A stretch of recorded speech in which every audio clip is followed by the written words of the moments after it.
Friends, welcome to my YouTube channel, Mind Hack Amazing Facts. Friends, world's largest statue, Sardar Vallabhbhai Patel in India. This statue is bigger than the Statue of Liberty, which India has built. Let's know it's even better. The Statue of Unity is a significant statue of Indian statesman and independence activist Vallabhbhai Patel, 1875–1950, who was the first Deputy High Minister and Home Minister of unbiased India and an adherent of Mahatma Gandhi during the nonviolent Indian independence movement.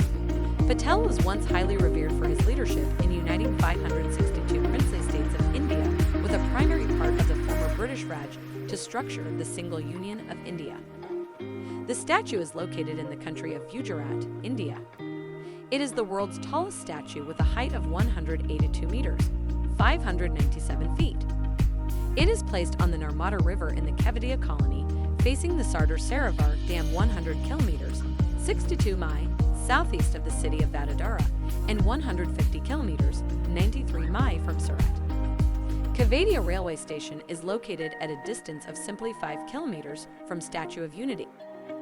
The project was first announced in 2010, and the construction of the statue started in October 2013 by Larsen & Toubro, with a total construction cost of Rs 2,700 crore, Rs 27 billion, US $422 million. It was designed by Indian sculptor Ram V. Sudhir and was inaugurated by Indian Prime Minister Narendra Modi on 31 October 2018, the 143rd anniversary of Sardar Patel's birth. Friends, how did you like the video? Tell me by writing in the comment and subscribe the channel and click bell icon.